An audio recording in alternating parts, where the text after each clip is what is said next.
অথবা blog post design. আমরা এখন একটা ডিজাইন করতে যাচ্ছি প্রফেশনালি। ডিজাইনটার নাম হচ্ছে ব্লগ পোস্ট ডিজাইন। কি design? Blog post design. Blog post মানে কি? কোন একটা পত্রিকায় যখন কোন একটা নিউজ থাকে সেই নিউজটাকেই বলা হয় কি? Blog post. আমরা খুব সুন্দর করে একটা ব্লগ পোস্ট ডিজাইন করব। সব কেটে দেন আপনি, এটাও কেটে দেন। আমাদের এখন একটা ব্লগ বানাতে হবে। ব্লগ মানে হচ্ছে একটা নিউজ, খবর, হেডলাইন, ছবি, তারপরে কি প্যারাগ্রাফ প্যারাগ্রাফ আকারে আর্টিকেলগুলো থাকে, যেটা বানাবো আমরা এখন।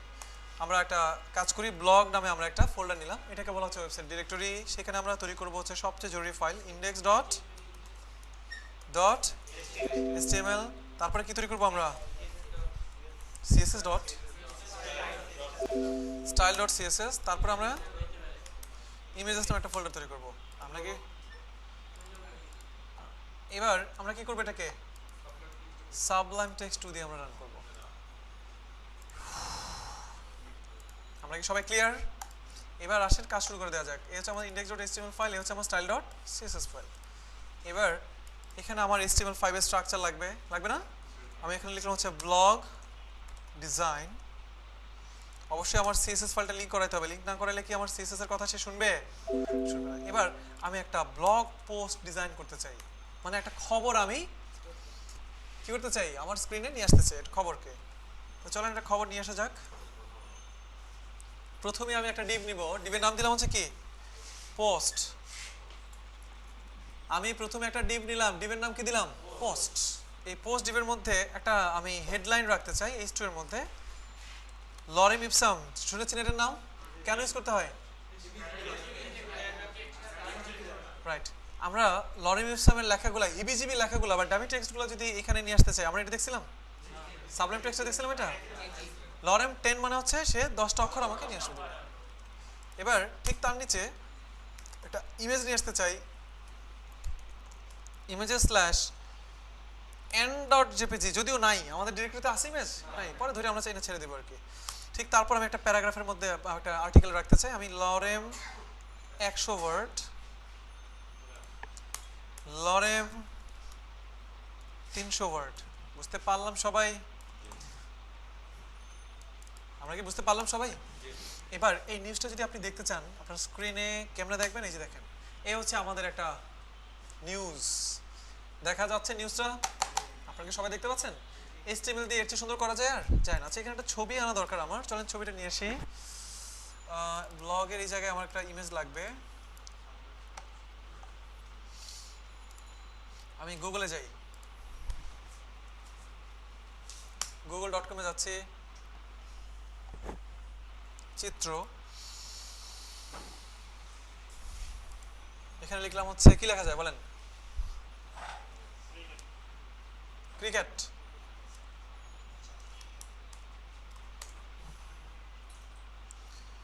এই ক্রিকেটের অনেক অনেক অনেক অনেক নিউজ আছে এখানে। আমি এই ছবিটা নিয়ে গেলাম, বিশাল বড় এক ছবি মনে হচ্ছে। আচ্ছা, সমস্যা নেই, নিয়ে যাই। সেভ ইমেজ অ্যাজ, কোথায় রাখবো? আমরা আমাদের ক্লাসে রাখবো এটাকে। কম্পিউটার ব্যাস 92 6 এর মধ্যে, ব্লগের মধ্যে, ইমেজেসের মধ্যে কি নামে রাখবো? n.jpg। এবার দেখেন তো আমাদের এখানে আসছে কিনা এটা। আমরা কি বুঝতে পারলাম? সবাই বুঝতে পেরেছি? এভাবেই তো আপনার HTML এর ডিজাইন করতে হয় নাকি? আমরা তো HTML এর সব কাজ এখন পারি মোটামুটি, তাই না? এবার CSS দিয়ে আমরা ডিজাইনটাকে পারফেক্ট করব, একবারে সুন্দর করে ফেলবো আমরা। তাহলে চলেন কাজ শুরু করে দেওয়া যাক। এবার কিভাবে কাজ করব দেখেন। আমাদের এখানে পোস্ট ডিভটা দেখতে পাচ্ছি না? হ্যাঁ, পোস্ট ডিভটা এখন আমরা তার একটা উইডথ দিয়ে দিব। পোস্ট ডিভকে ধরে বলছি তোমার উইডথ হচ্ছে 600 পিক্সেল। বুঝতে পারছেন? তার একটা ব্যাকগ্রাউন্ড কালার দিয়ে দেই। ব্যাকগ্রাউন্ড কালার হচ্ছে আপনার ধরেন যে গ্রিন, আপাতত গ্রিন দিচ্ছি। দেখেন তো কাজ করে কিনা। কাজ করে? কাজ করে না সবাই? কাজ করছে তো নাকি? বাট ছবিটা বেশি কি হচ্ছে, তার বাইরে চলে যাচ্ছে। ছবিটা তার বাইরে চলে যাচ্ছে। আচ্ছা, একটা কাজ করি, ছবিটাকে আমি ধরে এটার ভিতরে রেখে দিই নাকি? ছবিটা অনেক বড় না? ছবিটাকে ছোট করে ফেলি। এখন CSS মানে কি? ধরা, সাইজ করা। পোস্ট ডিভের ভিতরে এখন আমি কাকে ধরবো? কোন ট্যাগটাকে ধরবো? IMG tag. ইমেজটা আসছে কোন ট্যাগের মাধ্যমে? IMG ট্যাগের মাধ্যমে। তাহলে আমি বলবো এবার পোস্ট ডিভের ভিতরের IMG ট্যাগ। H2 কেন আমি কি H2 কে ধরে কিছু করবো এখন? কাকে ধরবো আমি? IMG ট্যাগকে। ইমেজ আসছে কোন ট্যাগের মাধ্যমে? IMG tag. ধরে বলবো শোনো ইমেজকে বলে দিচ্ছি আর কি। তোমার উইডথ হচ্ছে 300 পিক্সেল, তোমার হাইট হচ্ছে 300 পিক্সেল। দেখেন এত বড় একটা ছবি সিএসএস দিয়ে আমি তাকে ছোট করে ফেললাম। ক্লিয়ার? আমরা কি বুঝতে পারছি? ছবিটা এখন ছোট হয়ে গেছে না? অথবা আপনি চাচ্ছেন শুধু উইডথ দিতে, হাইট দেওয়ার দরকার নাই, হাইট অটোমেটিক্যালি পাবে। ঠিক আছে? হাইট তো অটোমেটিক্যালি তার যেটা হাইট আছে ওই ছোট করলে আনুপাতিকভাবে তার হাইটটা ছোট হয়ে যাবে না? ক্লিয়ার সবাই? আমরা কি বুঝতে পারলাম? এবার ছবিটা সাইজ করে ফেললাম। এবার আরেকটা কাজ করি আমি। এই পোস্ট ডিপটা এক পাশে আছে, আমি চাচ্ছি মাঝখানে চলে আসুক। পোস্ট ডিপটা আমার এক পাশে আছে, বাম পাশে। এখন একটা ডিপকে মাঝখানে আনতে হয় কিভাবে বলেন আপনি?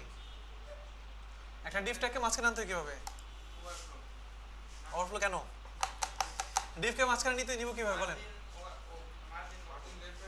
Margin left right auto, right. তাহলে ওভারফ্লো বলেন কেন? আমরা পোস্ট ডিপটাকেই ধরে বলে দিব মার্জিন আপনার উপরে নিচে 0 পিক্সেল, ডানে বামে অটো। কারণ সে তো আমার ডিপ, তার ভিতরে তো সবকিছু আছে। সে যদি মাঝখানে আসে সবাই তো মাঝখানে আসবে। ব্যাপারটা বুঝেন নাই? আমি যদি তাকে মার্জিন উপরে নিচে 0 পিক্সেল ডানে বামে অটো করি, কাকে? না ছবিটা কেন? ছবি আপাতত বামেই থাকুক। এবার যদি আপনি রিলোড দেন, দেখেন তো ডিপটা মাঝখানে আসছে কিনা।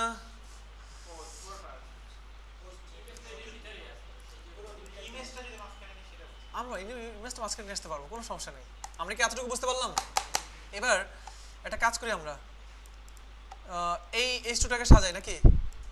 H2টাকে আমরা একটু সাজাই। H2টাকে সাজানোর জন্য কি করা যেতে পারে? আমি ধরবো হচ্ছে পোস্ট ডিপের ভিতরে কাকে ধরবো আমরা? H2। পোস্ট ডিপের ভিতরের H2টাকে ধরে বলে দিতে চাই তোমার কালার হচ্ছে কি? সাদা। হ্যাঁ, তোমার ফন্ট ফ্যামিলি, সুন্দর একটা ফন্ট ফ্যামিলি চলেন ধরে নিয়ে আসি।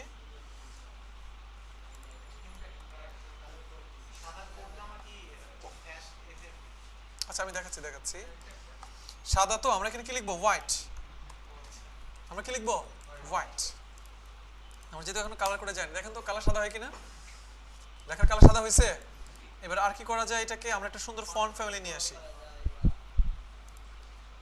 কি যেন ছিল একটা ডান্সিং স্ক্রিপ্ট নাকি যেন, ওটা নিয়ে আসি।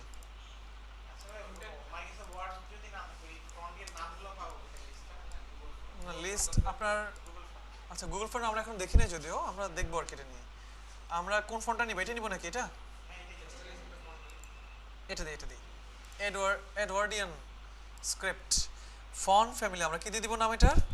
Edwardian script. তাহলে দেখতে সুন্দর লাগবে। এবার আপনি যদি একটা রিলোড দেন, কাজ করে? আসছে না টাইটেলটা? লেখার সাইজ অনেক ছোট হয়ে গেছে, আমি লেখার সাইজটাকে বড় করে ফেলবো। Font size 50 pixel. কথার কথা। কাজ করে? কাজ করছে, দেখতে পাচ্ছি। আচ্ছা আমাদের টাইটেল এত বড় না রেখে ছোট করে দিই আমরা, এত বেশি বড় রাখবো না। ঠিক আছে? কাজ করে?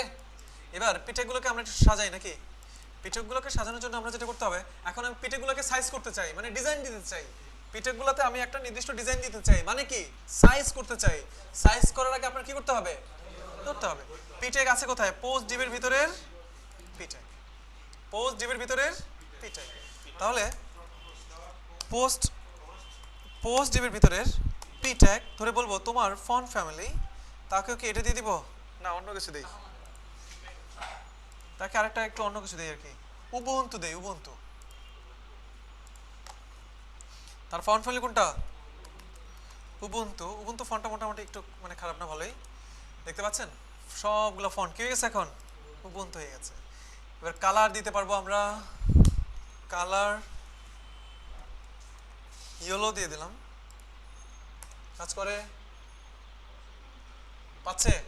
আমাদের কি ডিজাইন পেয়ে গেছেন এখন? আর দেখছেন ডান পাশে কি অ্যাডজাস্ট হয়েছে? তারা লেখাগুলো জাস্টিফাই হয়েছে। আমরা জাস্টিফাই পারবো না করে দিতে? সুন্দর করে বলে দিতে পারি। Nice. Text align justify, text align justify. কি কাজ করে? হয়ে গেছে না আমাদের ডিজাইন? এবার এটার ব্যাকগ্রাউন্ড কালার ছিল গ্রিন পোস্টের, আমি পোস্টের ব্যাকগ্রাউন্ড কালার করে দিলাম হচ্ছে ব্ল্যাক। পোস্টের ব্যাকগ্রাউন্ড কালার আমি কি করে দিলাম? ব্ল্যাক। এবার একটা রিলোড দেন, দেখেন আমাদের পোস্টের ব্যাকগ্রাউন্ড কালার হয়ে গেছে ব্ল্যাক। হ্যাঁ, লেখার কালার হয়ে গেছে এটা সাদা, আর প্যারাগ্রাফের কালারগুলো কি হয়ে গেছে আমাদের ইয়েলো। আমরা কি বুঝতে পারলাম? কিন্তু এখনো দেখতে এটা সুন্দর হয় নাই, ঠিক আছে, কারণ আমাদের কিছু কাজ করা বাকি আছে আরো। হ্যাঁ, বুঝতে পারলাম? এটা সুন্দর লাগছে মোটামুটি মোটামুটি ঠিক আছে, কিছু একটা হয়েছে বলে মনে হচ্ছে, বাট স্ট্রাকচার আসছে, বাট এই যেমন লেখাগুলো লাইনের সাথে লেগে আছে, এটা কিছু হইলো? একটা পেজ পেজ লাগে এটা না। যেটা করতে হবে দেখেন, এই যে কালো কালো স্ক্রিনটা তো হচ্ছে পোস্ট ডিপ, তাই না? এটা হচ্ছে পোস্ট ডিপ। এবার এই পোস্ট ডিপটা যদি বাম দিক থেকে একটু প্রসারিত করে দেওয়া যেত, লেখাগুলো এখানেই থাকতো বাট বাম দিকে প্রসারিত হয়ে যেত, তাহলে সুন্দর একটা জিনিস হইতো। আবার নিচের দিকেও যদি একটু প্রসারিত হইতো, লেখাগুলো এখানেই আটকে থাকবে বাট নিচের দিকে কালোটা একটু প্রসারিত হবে, তাহলে একটু সুন্দর লাগতো, বেড়ে যেত, এক কথায় বেড়ে যেত আর কি। ডান দিকেও দেখেন যদি একটু প্রসারিত হইতো, মানে বেড়ে যেত কালোটা, লেখাগুলো এখানে থাকতো কিন্তু একটু এক্সট্রা থাকতো আর কি, তাহলে একটু দেখতে সুন্দর হতো না? এখন এই কাজটা করতে হয় আপনার প্যাডিং দিয়ে। কি নাম এটার? প্যাডিং। প্যাডিং মানে হচ্ছে আপনি যদি কোনো একটা ডিভের ডানে বামে বা উপরে নিচে যদি প্রসারিত করতে চান, যেমন আমি চাচ্ছি কালো এই যে পোস্ট ডিভটা বাম দিকে একটু প্রসারিত হয়ে যাও 100 পিক্সেল, তাহলে দেখতে সুন্দর লাগবে না? অবশ্যই সুন্দর লাগবে। তাহলে আমরা একটা কাজ করে চলেন, পোস্ট ডিভটাকে ধরে এবার বলে দিলাম হচ্ছে প্যাডিং, প্যাডিং লেফট, বাম দিকে প্রসারিত হও 100 পিক্সেল। দেখেন ডিজাইনটা এখন সুন্দর মতন বাম দিকে 100 পিক্সেল প্রসারিত হয়ে গেছে। এখন দেখতে একটা পাতা পাতা লাগে না? সুন্দর লাগছে না? এখন নিচের দিকে একটু প্রসারিত করা দরকার, তাই না? আচ্ছা, ডান দিকেও প্রসারিত করা দরকার। আমি ডান দিকেও 100 পিক্সেল প্রসারিত করতে চাই। যদি প্রসারিত করতে চান, প্যাডিং, আপনার প্রপার্টির নাম কি? প্যাডিং। আপনি ডান দিকে এখন একটা প্যাডিং দিবেন, আপনি প্যাডিং রাইট 100 পিক্সেল,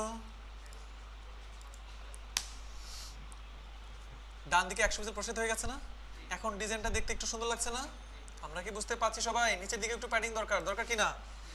প্যাডিং কোন কোন দিকে কি হবে তাহলে? প্যাডিং, প্যাডিং বটম, প্যাডিং মানে হচ্ছে প্রসারিত করতে চাই আমি বটম নিচের দিকে 50 পিক্সেল আমি প্রসারিত করতে চাই। রিলোড দিলাম আমি, নিচের দিকে প্রসারিত হয়েছে। এখন ডিজাইনটার একটা পারফেক্ট বা কমপ্লিট ডিজাইন মনে হচ্ছে না? উপর দিকে লেখাগুলো লেগে আছে, আমি উপর দিকে যদি 50 পিক্সেল একটা প্যাডিং তৈরি করে ফেলি, তাহলে মনে হয় দেখতে একটু সুন্দর লাগার কথা। প্যাডিং, প্যাডিং টপ কত পিক্সেল? 30 বা 20 এরকম দিলেই চলবে, কারণ উপরে খুব বেশি না দিলেও চলবে আর কি। রিলোড দেন। কোনটা? হ্যাঁ হ্যাঁ, অবশ্যই হবে, কেন হবে না? অনেক কিছু হবে। মার্জিন যা, প্যাডিং তা, এক কথায়।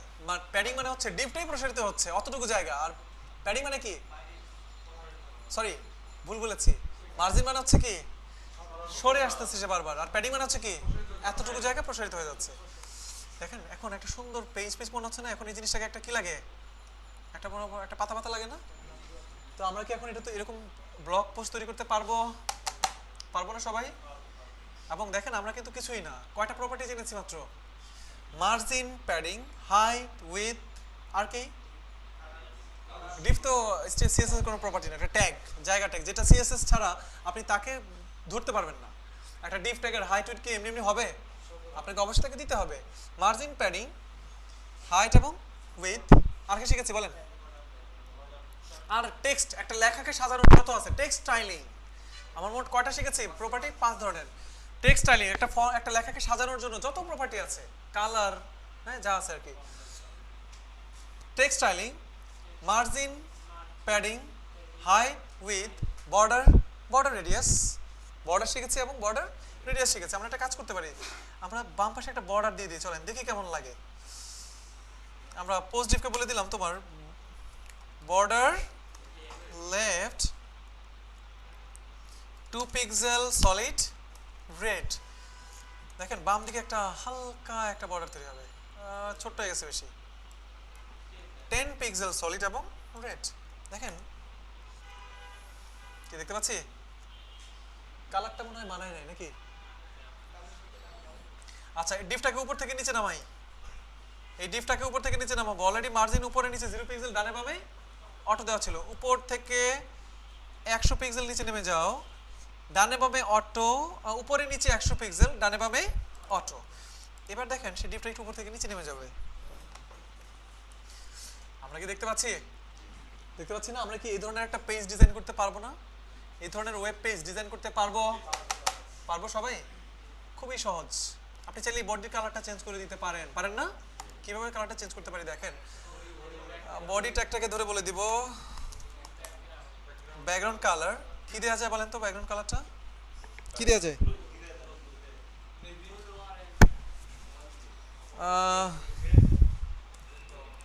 দেখি, আমার তো এমন না যে দিলে এটা আর উঠানো যাবে না, উঠানো তো যাবে না। এটা হচ্ছে কি কালার? Grey colour. দেখতে পাচ্ছেন? আমি চাইলে অন্য কোনো দিতে পারি, মনে হয় গ্রে। তো আর কি বলেছিলেন কে? Navy, navy colour, navy blue আর কি। গ্রেই দিই, গ্রে। গ্রেটা একটু প্রফেশনাল লাগছিল আর কি, গ্রে।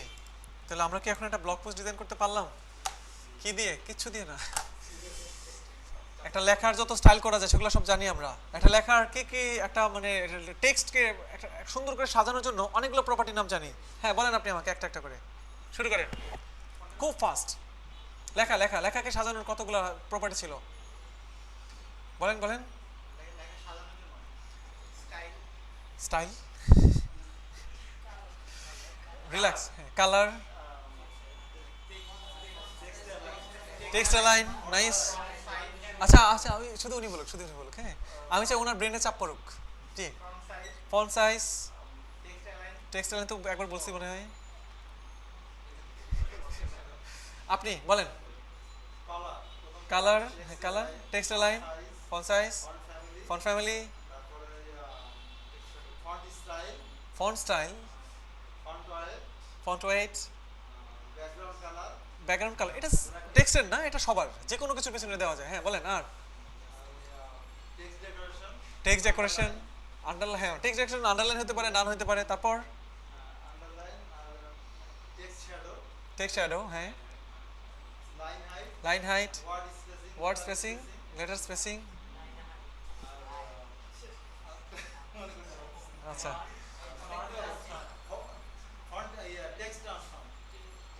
টেক্সট ট্রান্সফর্ম মোটামুটি অনেকগুলো বলেছেন আর কি। এগুলা সব কিন্তু কি থাকতে হবে আপনার? আপনি হচ্ছেন একজন অনলাইন প্রফেশনাল, আপনি হচ্ছেন ওয়েবসাইট ডিজাইনার এবং ডেভেলপার। আপনার এগুলা মুখস্থ করা যাবে না, মানে এগুলো এমনি থাকতে হবে, মানে মুখস্থ করে তার উপরে চলে যাবেন আর কি আপনি। মানে এগুলা যে আপনার মনে করতে পারছে কি জানি এরকম করা যাবে না, সরাসরি আপনার মাথায় আসতে হবে। কারণ আপনি ডিজাইন করবেন কি জানি, ক্লাসটা দেখি তো না, আপনার কি করতে হবে? মানে ওই যে ডাক্তার রোগীর চেহারা দেখে কি, আচ্ছা আপনার তো পেটের সমস্যা, ব্যাপারটা বুঝতে পারছেন? ঠিক এরকম হয়ে যেতে হবে আপনার, ব্যাপারটা বুঝতে পারছেন? কারণ আপনার তো মানে এত চিন্তা করেন, মানে আপনার এমনভাবে আপনার নিজেকে ওইভাবে রেডি করে নিতে হবে আর কি। আচ্ছা, টেক্সট স্টাইলিং ছাড়াও আমরা আরও কিছু প্রপার্টি শিখেছিলাম। জি বলেন আপনি। বর্ডার রেডিয়াস, বর্ডার শিখেছিলাম। বর্ডার মানে হচ্ছে এই যে আমরা যেমন বাম পাশে দিলাম এরকম বর্ডার তৈরি করতে পারি আমরা। বর্ডার রেডিয়াস, যে কোনো ট্যাগ বা ডিভকে আমি হাইট উইথ দিতে পারবো, উচ্চতা দিতে পারবো, প্রস্থ দিতে পারবো। তারপর আবার বর্ডার রেডিয়াস বলতেছেন কেন? হ্যাঁ বলেন। তারপর border radius, height width, margin, padding. আর কি শিখেছি আমরা? এই কয়েকটা জিনিসই শুধুমাত্র শিখেছি আর কি। আমরা কি সবাই বুঝতে পারছেন সবাই? তো আমরা মোটামুটি এই কয়েকটা জিনিসই শিখেছি এখন, এবং এই কয়েকটা জিনিস দিয়ে আমরা আজকে বাংলাদেশের পতাকা বানালাম। নেক্সট ক্লাসে আমরা বানাবো হচ্ছে আর্জেন্টিনার পতাকা। তারপরে কোন একটা ক্লাসে কি বানাবো? ব্রাজিলের পতাকা। বুঝতে পারছেন? ব্রাজিলের পতাকা বানানোর জন্য আমাদের আবার একটু কয়েকটা ক্লাস পরে বানাতে হবে, কারণ সেখানে সিএসএস প্রপার্টি আছে আর একটা ট্রান্সফর্ম, সেই ট্রান্সফর্ম প্রপার্টিটা জেনে তারপর বানাতে হবে আর কি। আচ্ছা, এটা বানানো যাবে, শ্রীলঙ্কার পতাকা বানানো যাবে। নড়বেও, বাতাস ছাড়াই নড়বে সে। হ্যাঁ নড়বে। তো আমরা ক্লিয়ার? পারবো না বানাইতে? আচ্ছা, আমরা আজকে যে প্রপার্টিগুলো শিখেছি সেগুলো মোটামুটি আপনারা সবাই মাথায় রাখবেন, বাসায় যে একবারে ঝালাই পালাই করে ফেলবেন একবারে, যেন অটোমেটিক্যালি মনে থাকে। এই লেখার কালার চেঞ্জ করবেন আপনি। কি কালার? টেক্সট কালার না, শুধু কালার। লেখার সাইজ বড় করবেন, ফন্ট সাইজ, মানে এগুলো যেন টোটালি আপনার মনে থাকে। আমরা কি বুঝতে পারছি সবাই?